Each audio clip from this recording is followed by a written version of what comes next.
We come back to the studio now, and I've already introduced you to my guest, Gabriel Kumi, as the Vice President for the LPG Marketing Companies Association. But you can rest assured we have our eyes on what's going on with the GFA presidential election. Mr. Kumi, welcome once again. Let's start with LPG circulation in the country. How far have we gone with the agenda to cross over to LPG from charcoal and firewood? Thank you very much. I guess when you want to know how far we've gone, is the MPA, which is the best outfit to really let you know how far we've gone. Suffice it to say that we are members of the implementation committee. We as an association have raised certain concerns, and those concerns are being addressed. But we believe that this policy objective, as laudable as it may be, will not be met if the price of LPG continue to be where it is today. Because one of the main objectives is to increase penetration and consumption of LPG from the current 25% to 50% by the year 2030. But we believe that the price is too high. It's pushing away consumption. It's pushing away consumers from consuming the product. We believe that our finance minister, during the mid-year review of the budget, acted against government objective by increasing price of LPG through taxation, because you will not be able to expand consumption of a mass product like LPG by pushing away taxes on the product and increasing consumption.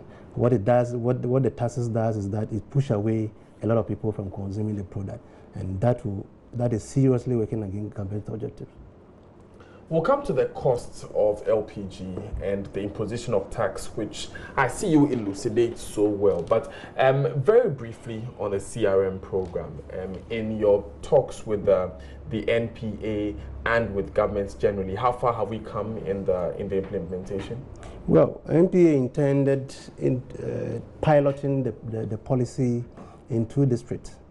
That is Kwaibi Brim and Obuasi district in October this year. But unfortunately, October is fast spent, and we believe industry is not ready to really kickstart the pilot. We believe deeper consultation will still have to be done. We believe a lot of infrastructure will have to be put in place for effective piloting, because piloting is more or less your BEC you're writing to the main exams. So once you get it wrong, you can be sure that your main implementation will be wrong. What infrastructure do you need?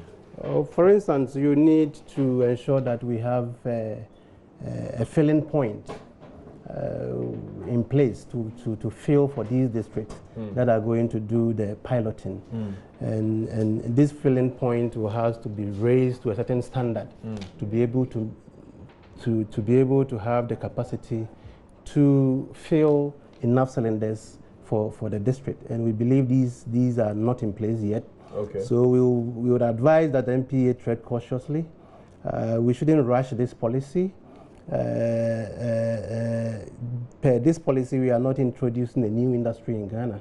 We are only trying to apply a new strategy to an existing industry. Okay. There is existing industry in place. We are only trying to tweak it. So there is a need for us to be very cautious on whatever we do. Besides, if we talk about the industry players, this is an industry which is made up of 100% local Ghanaians. It has taken the local investor to build the industry for the past 25 years. Whatever the concerns of industry players are, I believe MPA will be better off by taking this consideration into full attention and making sure that most of these considerations are fully addressed, so we can avoid any how do you call it, resistance of the policy. But so far we are on it, and we think there's still a long way to go. Just so I'm clear, when you say avoid resistance of the policy, that means that you plan on resisting the policy if this infrastructure is not put in place? If you have followed the history of this policy, when it was introduced, when cabinet issued a directive in 2017, and it was being introduced, I think there was a lot of resistance from our members and the members of the Retailers Association. There are still pockets of resistance that I think needs to be streamlined. So we are asking that there should be deeper consultation. At the end of the day, what industry wants is job protection. As I did indicate, this industry has been built by local indigenous Ghanaians through no direct support of government. So your policy must come to add on to what the locals have done. It must come to enhance the businesses of the local guys who have built a platform on which you want to build. So we believe that the industry players needs to be taken very, very, very good care of. Right. So let's move to the issue because of which you have issued a statement. There's a 23% tax element in every bottle, if I can call it that, or every kilo of LPG. Well, every kilo of LPG that we buy. Can you let us know what taxes those are and why you would describe them as nuisance taxes? Yes. Let me take us a little bit back into history. LPG was introduced in Ghana in the 70s and the 80s. At that time, government saw the need to really ensure that our forest is saved, our environment is saved, and eventually Mother Ghana is saved. So it introduced LPG as an alternative source of fuel, especially for domestic users. So at that time, the product was heavily subsidized. In fact, we subsidized the LPG to the tune of about 50%. In other words, government was paying 50% of the cost of LPG for consumers. We did that to a point when consumption started growing, and government felt that the subsidies were becoming too heavy for government to bear. So it took itself off the subsidy. Government removed all the subsidies on the product, and we went full cost recovery. We did that till about 2014, 2015, when crude oil prices dropped so low to about $30, $32 per barrel. At that time, we believed that was a great opportunity for us to push consumption of LPG in Ghana. But what government at the time did was that it heaped a lot of taxes on the product. Over the time, what has happened is that the taxes has remained very, very constant, while crude oil price started pushing up. And this has shot the pump price to a height that the ordinary consumer is no longer able to afford. Statistically, if you look at the history, between 2006 and 2015, LPG consumption in Ghana was growing at an average rate of 16.16%. And this growth was engineered by local indigenous Ghanaians. After the tax had been introduced, and if you fast forward it from 2016, between 2016 to present, LPG consumption has been relatively very stagnant. And our projection is that if prices don't come down, LPG consumption will eventually start coming down in Ghana. And you know the repercussion of that. I mean, so we believe that the 23 to 25% taxes on the LPG are impeding consumption of LPG. Those taxes are nuisance taxes because they don't allow they don't free up demand, and they are crippling demand. So we are appealing to government that as a matter of urgency, during next year budget in next month, we are appealing to government to remove all taxes from the product so that it can free up demand. So government's own objective of trying to raise consumption of LPG from the current 25% to 50% by the year 2030 will be achieved. We believe this is a call in support of government objective. You can't set an objective to increase consumption, to double consumption into 10 years, and at the same time you keep increasing the price of the product. We believe the action of these taxes, the action of the finance ministry by pushing more taxes, especially on during the mid-year review, is contrary to what government really wants to do. Mr. Kumi, in 2013, was there not a decrease in LPG consumption? The only year we had negative growth was in 2013, and it was because there were supply challenges. That is the year that we used to import. All LPG in the country were imported, but we didn't have enough supply in the country. But apart from that, even if you add that and you strike the average, we did 16.16% between 2006 and 2015. Have you been engaging government in this, your quest to have the taxes removed? We have, but indeed, we have been engaging MPA through the implementation committee. We've made them to understand at the implementation committee that the committee's work will come to naught if prices of LPG continue to remain at where it is. There's no way we can grow consumption under the current circumstances, under the current price. Consumption will never grow. To give you a shining example, in the month of July, I think, prices of LPG dropped to about 4 cedis, 20 pesos per kilo from 5 cedis.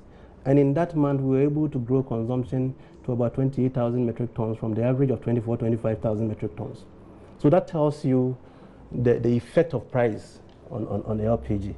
And clearly, LPG is a product with an elastic demand. What it means is that if you want to push up consumption, you rather bring down taxes, you bring down prices, so you can attract a lot of people into the consumption net, so that at the end of the day, you can push up consumption. I was watching an earlier interview you granted a media house, and you were stating how the consumption of LPG usually sits within the middle to upper income communities. Yes, if you look at domestic consumption of LPG, currently it's being consumed by the upper middle income upwards.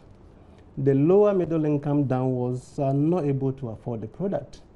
And this is the critical mass that we need to be able to push up consumption of LPG. Because who are the lower middle, upper middle income downwards? They are the people like you and I. I'm sure you are able to consume LPG in your homes, but there are a lot of Ghanaians out there who are not able to afford the product. We are talking about the average income of the ordinary Ghanaian, which is about 500, 400 Ghana cedis. And you are asking them to use about 20 to 25% of that income to buy just LPG. We feel that is too big a blow for consumers to take. And if nothing is done about it, there's no way we can grow LPG consumption.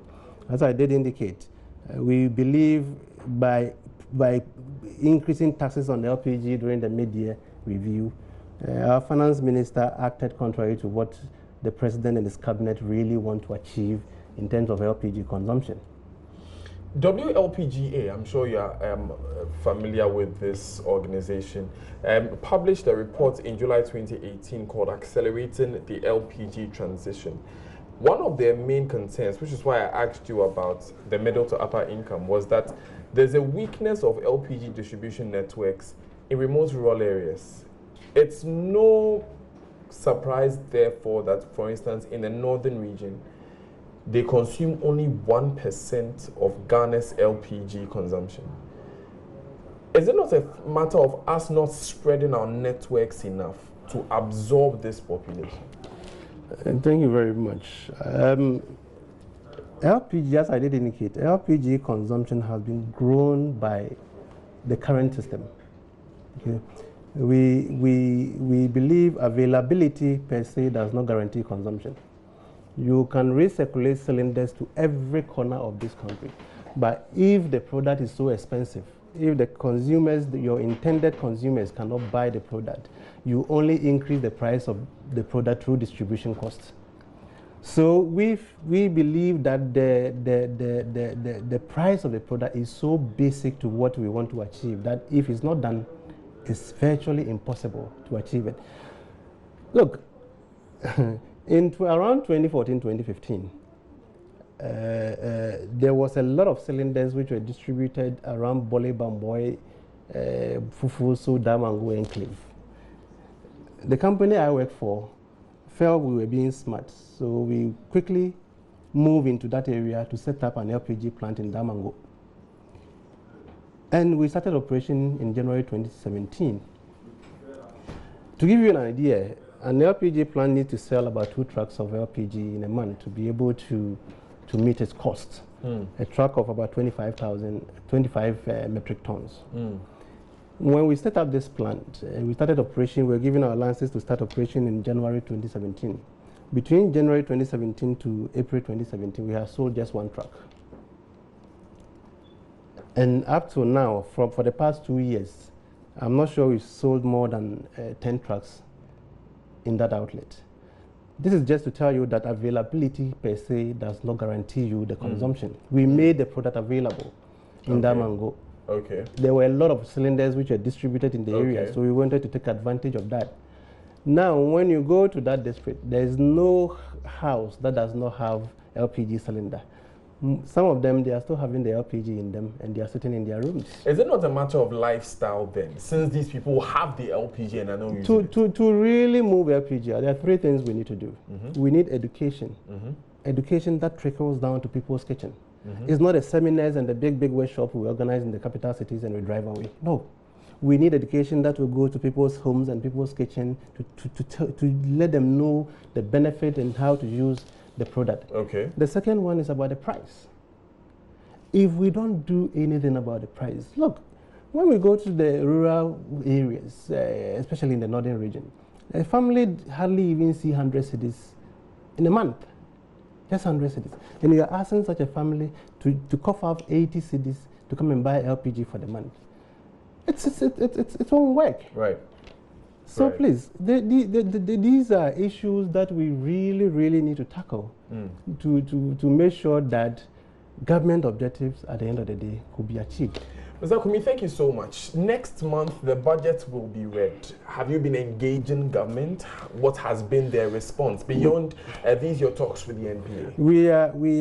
We are presenting a paper to the ministry, to the NPA, and to the Ministry of Energy and Finance by next week. And we are asking that all the nuisance taxes on LPG. You know, our finance minister, when he came into office, removed a lot of nuisance taxes from a lot of product.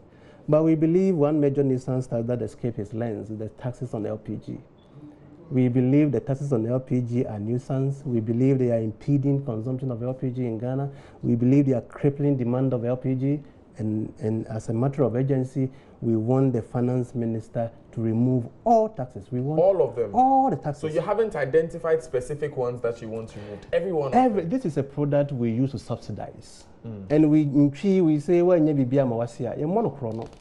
if you can no longer subsidize the product, don't go put up taxes and cripple consumption of the product. But government needs revenue. Government has alternative means of raising revenue.